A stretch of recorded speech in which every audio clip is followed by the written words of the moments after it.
Olá, você que nos acompanha nas nossas devocionais de Não Temas, graça e paz do Senhor esteja sobre a sua vida nesta manhã de sexta-feira, um dia ensolarado, pelo menos bonito aqui em Jacareí. Que Deus abençoe sua vida e que o Senhor lhe traga aí grandes bênçãos para este dia e que esta devocional também enriqueça seu coração enquanto talvez você esteja aí tomando o seu café da manhã, né, e compartilhando ou meditando na palavra de Deus. Nós vamos orar, agradecer a Deus por esse momento, por esse tempo e meditarmos em mais uma expressão: não temas. Senhor amado, nós te agradecemos por este dia, por esta manhã. Te louvamos, ó Deus, e te damos toda a honra e toda a glória.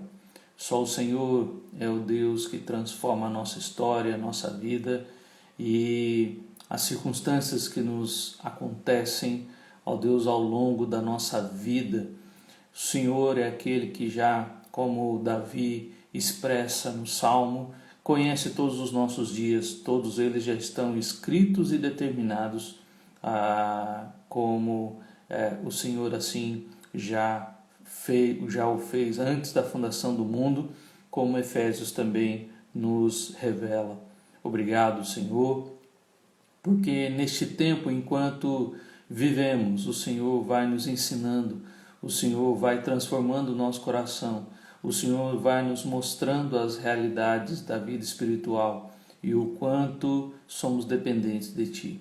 Nós te pedimos que o Senhor abençoe a todos que estão, ó Pai, ouvindo esta devocional nesta manhã, mas também pedimos a Tua bênção sobre aqueles, ó Pai, que tirarão um tempo para meditar na palavra do Senhor em outro momento, e que assim o Senhor também, através da Tua palavra, venha fortalecer a fé, enriquecer os corações, as mentes e fazer algo maravilhoso, ó Deus, transformador em cada vida. Em nome de Cristo Jesus. Amém. Nós estamos vendo esta expressão, não temas, ao longo de toda a Bíblia, e o próximo momento da história bíblica ou do povo de Israel em que essa expressão aparece está aqui em 1 Samuel, capítulo 4, versículo de número 20. Ao expirar, disseram as mulheres que a assistiam: não temas, pois tiveste um filho. Ela, porém, não respondeu, nem fez caso disso. Então, quem é essa mulher e para quem elas estão falando? Quem são essas mulheres, né? E para quem elas estão falando a respeito do não temas? E aqui nós vamos lembrar um pouco da história para que assim possamos então tirar algo para as nossas vidas. Capítulo 4 fala aqui daquele momento terrível do povo de Israel, em que eles perderam a Arca da Aliança para os filisteus. Então, naquele dia ali, com Ofni e Finéias, os filhos de Eli, que era sacerdote em Israel naqueles dias, antes de Samuel. Samuel ainda era pequeno, era criança, como no capítulo 3 nós vemos. E ali naquela guerra nós vemos esta tragédia acontecendo. Na verdade, o capítulo 4 está cheio de tragédias. Se você olhar aí o versículos 1 e 2, já mostra a primeira derrota de Israel com os filisteus. E aqui no versículo 2, no finalzinho, diz: Israel foi derrotado pelos filisteus, e estes mataram no campo aberto cerca de 4.000 homens. Então, a primeira tragédia aqui do capítulo 4 foi essa derrota de 4.000 homens. Na sequência, nós vemos de 3 a 5, então a decisão de trazer a arca. E se você lembrar um pouco com respeito à história da Arca da Aliança, a Arca da Aliança era o símbolo da presença de Deus. Porém, a Arca da Aliança, lembre bem, a Arca da Aliança ficava no Santo dos Santos, atrás do véu, ali naquele segundo, no segundo cômodo ali do tabernáculo. Ela nunca havia sido, e olha que interessante, ela nunca havia sido tirada daquele lugar, né? Ou seja, toda vez que o povo de Israel desmontava o tabernáculo para carregar a arca era coberta, ou seja, eles cobriam a arca para carregarem durante os 40 anos do deserto. Ela não era vista. Somente o sumo sacerdote podia ver a arca uma vez no ano, quando ele entrava então no Santo dos Santos e ali fazia o sacrifício pelo povo, né, onde derramava o sangue ali no propiciatório. Então, a arca que levava dentro de si as tábuas da lei, a vara de Arão e uma botija, né, um recipiente ali com um pouco do maná. Então, ali eles carregavam esta arca. E nós temos então que Ofni e Finéias pegaram a arca, né? Tiraram a arca daquele lugar e carregaram a arca para a guerra. Moisés e Josué já haviam feito isso também, né? E não havia nada de errado com relação a isso. Porém, nós precisamos lembrar quem era Ofni e Finéias, e que os capítulos anteriores mostram que eram homens perversos, ou seja, filhos do sacerdote, mas que não viviam uma vida correta diante de Deus, nem no seu ministério e nem com relação à vida pessoal. Então, nós temos aí homens ruins, né, que estão usando a arca de forma indevida, né, visto que eles não deveriam fazer isso. Somente se o tabernáculo fosse desmontado, eles deveriam tirar a arca dali. E estão usando a arca como um amuleto para que a guerra seja vencida.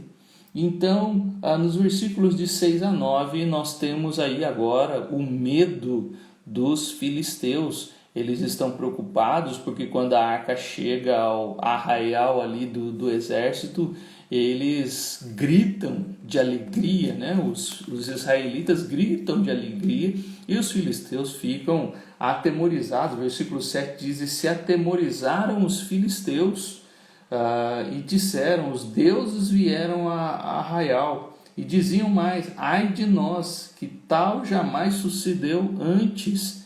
Mas o versículo 9 diz: sede fortes, ó filisteus. Alguém ali no meio do exército então chamou, né, coragem, vamos lá, nós vamos vencer. Portai-vos varonilmente, para que não venhais a ser escravos dos hebreus. E ali então eles foram para a guerra, e nós vemos aí nos versículos de 10 e 11 a derrota então de Israel, né? Então pelejaram os filisteus, Israel foi derrotado. Foi grande a derrota, pois foram mortos de Israel 30.000 homens de pé. E aqui nós temos então esta descrição. E o versículo 11: foi tomada a arca de Deus e mortos os 2 filhos de Eli, Ofni e Finéias. Então, naquele dia, Israel foi derrotado, 30.000 homens, não só mais 4.000 já do primeiro momento, mas agora 30.000. A arca foi tomada e Ofni e Finéias mortos. 3 coisas aconteceram. E aqui nós vemos esta grande derrota de Israel. Nos versículos de 12 a 18, agora Eli morre. né? Mais uma tragédia, né? Então Eli, quando recebe a notícia de que os filhos morreram, de que primeiro a batalha foi perdida, depois que os filhos morreram, e aí Eli pergunta, né, e a arca? A arca foi levada. Quando ele fica sabendo que a arca foi levada, ele então cai e quebra o pescoço, e ali então ele também morre. Interessante que essa expressão, a arca foi tomada, aparece 5 vezes aqui no livro. A questão da glória de Deus aparece mais de 30 vezes aqui nesse relato, e a expressão foi-se a glória, então 5 vezes somente aqui de 12 a 22, mostrando como isso foi importante ou forte ali para Israel, né? Versículo de número 11, foi tomada a arca de Deus e mortos os 2 filhos de Eli, Ofni e Finéias. Versículo de número 17, então respondeu os que traziam novas e disse: Israel fugiu diante dos filisteus, houve grande morticínio entre o povo, e também os teus 2 filhos, Ofni e Finéias, foram mortos, e a arca de Deus foi tomada. Versículo de número 19, estando sua nora, a mulher de Finéias, grávida e próxima ao parto, ouvindo estas novas, de que a arca de Deus foi tomada, e de que seu sogro e seu marido morreram, encurvou-se e deu à luz, porquanto as dores lhe sobrevieram. E a versículo de número 21, mas chamou o menino e acabou, dizendo: foi-se a glória de Israel. E isto ela diz porque a arca de Deus foi tomada, e por causa do seu sogro e do seu marido. E o versículo 22, e falou mais: foi-se a glória de Israel, pois foi tomada a arca de Deus. 4 vezes, 5 vezes a expressão foi tomada a arca de Deus relatado aqui, né? Rosineide, bom dia, Deus abençoe a sua vida. E aqui nós temos então este breve resumo, né, de tudo o que aconteceu, ou seja, no nascimento daquele menino, o Icabô, que acontece então esta expressão do versículo 20 que nós vamos avaliar aqui agora, né? Versículo 20, então, naquele momento em que a mulher de Finéias dá à luz, né, quando ela sabe ou chega a notícia que seu marido morreu, seu sogro morreu, né, seu cunhado morreu, mas que também a arca foi levada, ali naquele momento ela tem o seu filho, nasce e acabou. Né? E por que ele recebeu o nome de Cabô? Exatamente por causa da arca, né? Exatamente por causa da arca. Kabod, né, no hebraico significa glória, e o i na frente ali, o prefixo i significa não glória, ou seja, não, e aí com Cabô, não glória, ou foi-se a glória. Então, aqui, aquelas mulheres, quem eram essas mulheres que assistiam, né, no início do versículo 20 aí? Eram as parteiras que estavam ali para auxiliar a mulher de Finéias no nascimento daquela criança. E elas dizem: não temas, pois tiveste um filho. Aqui há algo complicado ou triste que essas mulheres não estavam entendendo, pois houve um momento trágico, não só na nação como na família. Aquele momento, aquela mulher perdeu o seu marido, perdeu o seu sogro, que era um sacerdote, tudo ao mesmo dia, e a nação perdeu aquilo que era mais precioso para eles, a presença de Deus. A arca da aliança era a presença da glória de Deus. Você já imaginou algo assim? Mas parece que essas mulheres estão meio que desconectadas da realidade, né? Apesar de toda a tragédia que está acontecendo, elas ainda dizem: não temas, porque tiveste um filho. A ideia aqui dessas mulheres era: fique tranquila, né? Pois tudo vai ficar bem. E quantas vezes nós também nos deparamos com situações em que as pessoas tentam nos confortar, nos consolar, né? Mas você vê que não vai ter jeito. Ou seja, essas mulheres aqui, apesar de uma palavra, tentarem consolar a mulher de Finéias, né? E trazer ali um tipo de consolo, aquela hora não havia mais consolo que desse jeito. Ou seja, esse não temas é uma realidade nas nossas vidas, de que em momentos tão trágicos da vida, pessoas tentam nos consolar e tentam trazer palavras de consolo, mas o único que pode consolar é o Espírito Santo. Palavras de homens não conseguem consolar em horas de aperto, em horas de luto. Essa mulher está vivendo um luto duplo na família. O seu marido e o seu sogro haviam morrido, mas muito mais ainda que está em jogo aqui não é só o luto, mas o que ela está colocando em maior evidência, e isso vai ficar claro no nome do próprio filho, é a questão da arca. Porque sem a arca, isso significava maldição.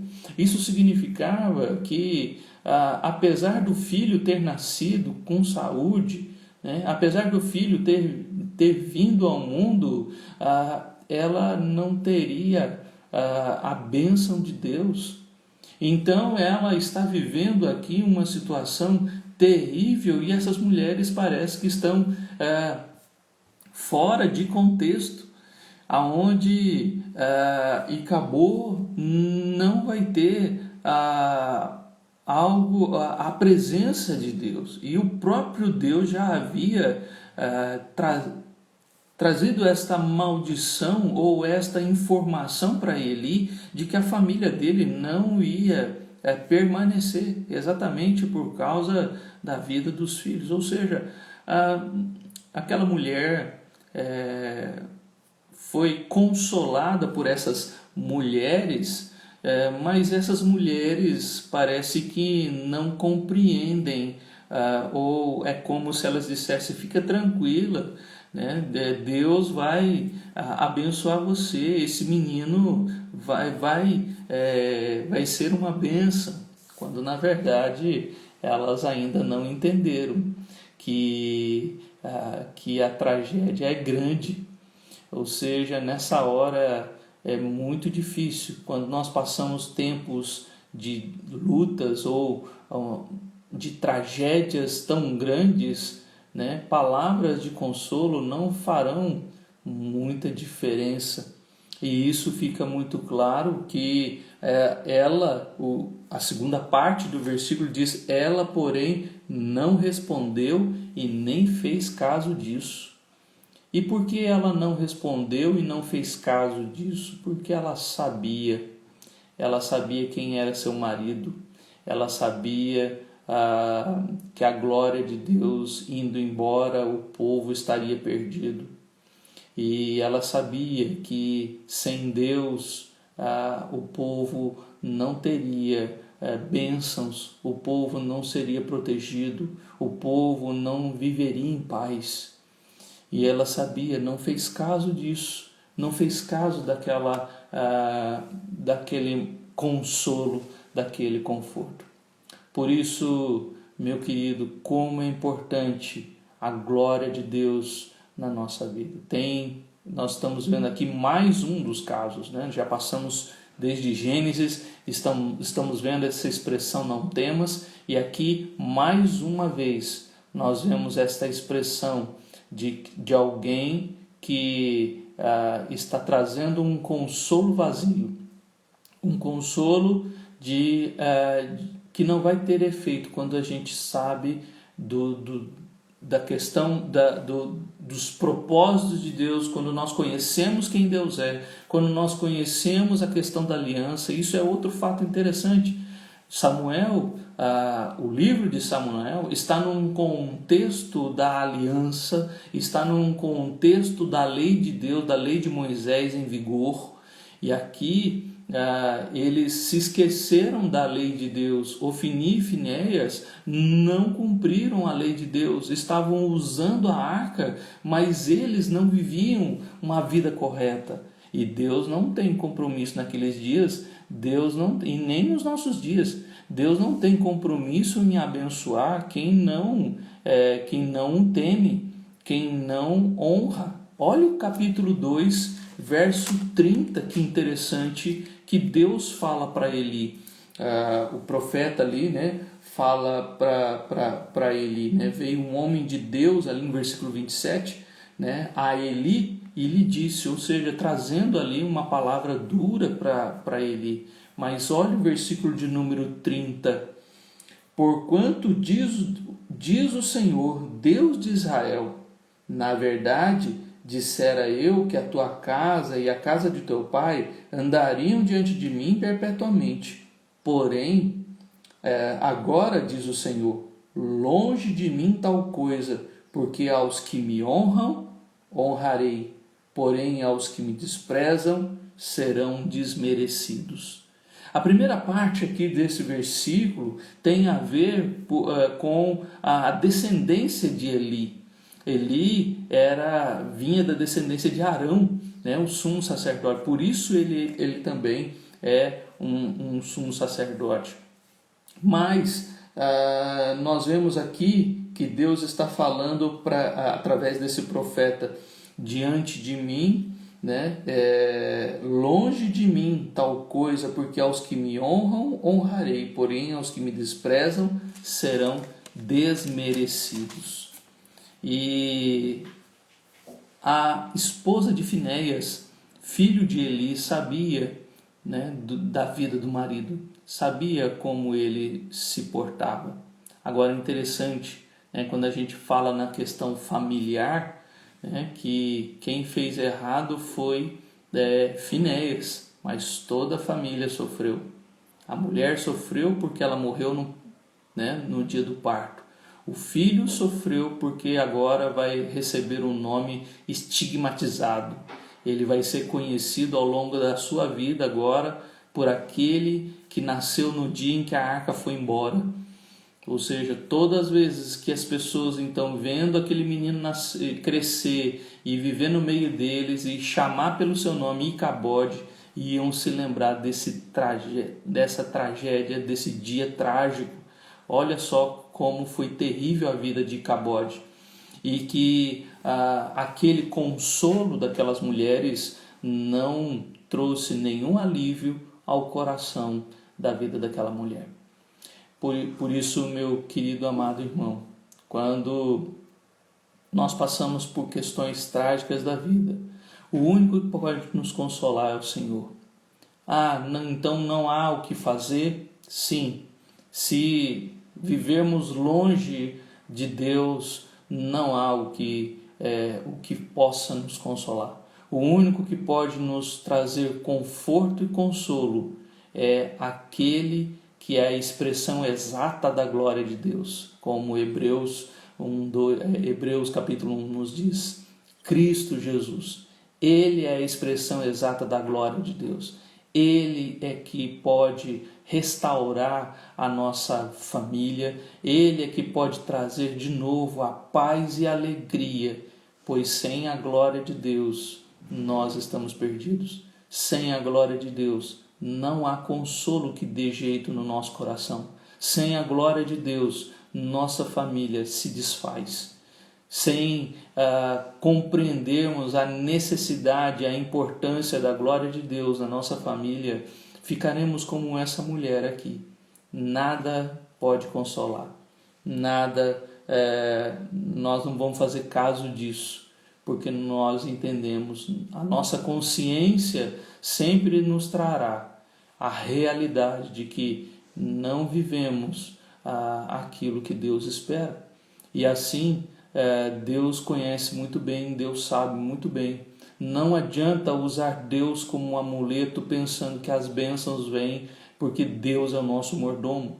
E enquanto nós não cumprimos a vontade de Deus como Ele deseja, nada acontecerá e as bênçãos não virão. E é interessante que se você comparar aí, o livro de Samuel, é interessante nesse aspecto, porque ele mostra sempre duas realidades. E eu convido você a fazer esse estudo do livro de Samuel, para você ver estes contrastes entre vários aspectos de duas cenas parecidas e como é o agir do homem e como é o agir de Deus. Nós vemos Eli ao lado de Samuel, Samuel sendo um homem de Deus e Eli desprezando a Deus, os filhos de Eli desprezando a Deus. Nós vemos Ana e Penina, nós vemos Davi e Saul. E também no aspecto da Arca da Aliança, também é interessante porque o capítulo 4 nós vemos o povo perder com a arca e no capítulo 7 nós vemos o povo ganhar uma guerra sem a arca, porque a arca ainda vai voltar para o meio do povo. Ela está ali no meio dos filisteus, mas Deus vai dar vitória através de Samuel, vai ajudá-los ali a vencer a batalha. Então, porque Samuel não usava a arca como um amuleto, ele confiava no Deus de Israel, não no objeto. E assim Deus deu a vitória para ele ali no capítulo 7. Ou seja, como você tem vivido esta glória de Deus? Como você tem visto a glória de Deus? Como um amuleto, como Ofni e Finéias, só para ter benefícios, para ganhar uma guerra, por exemplo, como foi aqui o capítulo 4, ou você quer viver esta glória de Deus? A viver a glória de Deus é como 1 Coríntios diz ali no capítulo 6, o nosso corpo é templo do Espírito Santo, aonde ele habita. É interessante que a história da glória de Deus sempre tem esses idas e vindas. Em Êxodo 40 vemos ali a glória de Deus se manifestando quando o tabernáculo é concluído e todo o tabernáculo então é montado e quando Moisés então termina ali o tabernáculo, a glória de Deus enche aquele lugar. Mas a glória de Deus, foi-se a glória de Deus quando eles perderam a guerra. Aqui no capítulo 4, a glória de Deus volta ali com o templo de Salomão. Quando ele constrói o templo, a glória volta. Mas o profeta Ezequiel nos mostra ali também, no capítulo 8, 9, 10 e 11, o desenvolvimento da glória de Deus saindo de novo, e então se manifestando ali no templo e depois no capítulo 11 mostrando ela indo embora. E Ageu vai dizer lá no capítulo 2 que a glória da segunda casa será maior do que a primeira, e ali trazendo uma promessa ou uma profecia sobre a vinda de Cristo. E o próprio Cristo é a expressão exata da glória de Deus, que veio e se manifestou no meio do seu povo, mas seu povo não reconheceu. O seu povo não reconheceu. Ele veio para os seus, como João capítulo 1 diz, mas os seus não o receberam. E então a glória mais uma vez sobe aos céus, e os discípulos veem Jesus subindo aos céus ali em Atos capítulo 1, mas essa glória vai voltar. Jesus disse: eu vou, mas eu volto, mas ele volta para aqueles que reconhecem essa glória. E nós agora, pelo Espírito Santo de Deus, manifestamos a glória de Deus toda vez que assim vivemos para o próprio Deus.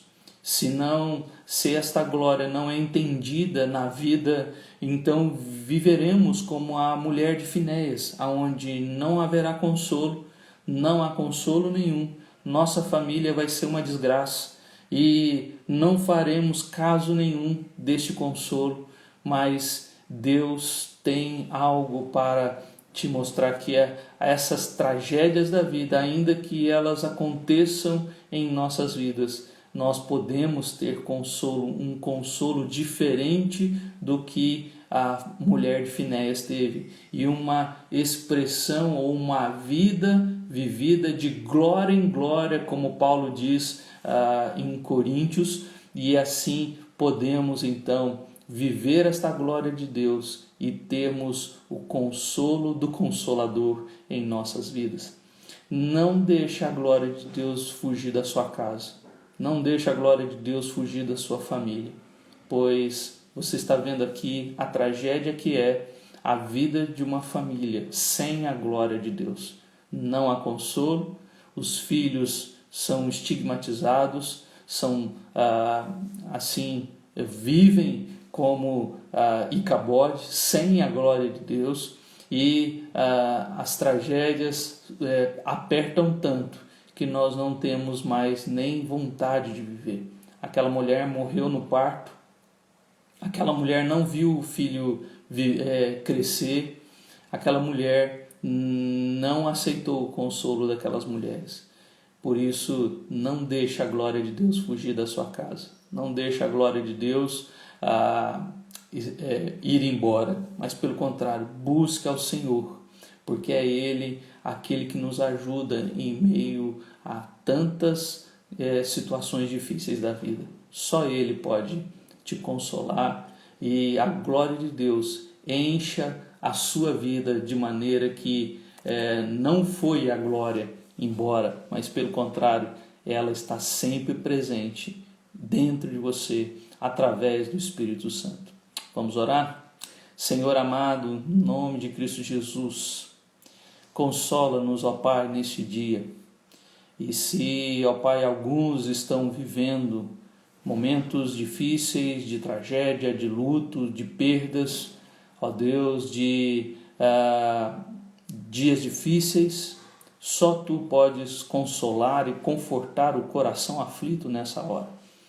Senhor, aquelas mulheres não conseguiram consolar o coração daquela grávida, e aquela criança nasceu no momento mais terrível do povo. Senhor, ajuda-nos para que em dias difíceis lembremos da Tua graça, lembremos da Tua providência, do Teu consolo, do Teu amor por nós, do Teu auxílio sobre nossas vidas.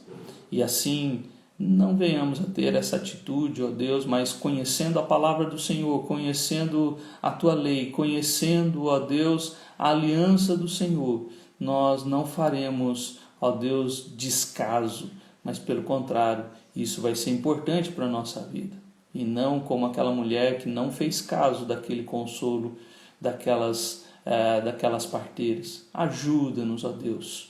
Tu sabes, ó Deus, que vivemos tempos, ó Pai, que estamos junto com a criação, gemendo, como Paulo diz em Romanos 8.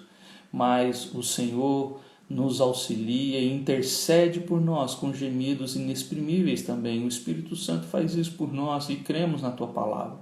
E o próprio Cristo também intercede junto ao trono da Tua graça. E assim, ó Deus, nós precisamos desse consolo, dessa intercessão e deste cuidado sobre nossa vida. Abençoe a todos estes, ó Pai, que nos acompanham, e que assim este dia seja um dia cheio da glória do Senhor. No nome de Cristo Jesus. Amém. Que a tua vida seja cheia da glória de Deus, e que assim, cheio da glória de Deus, você seja consolado e abençoado em nome de Jesus.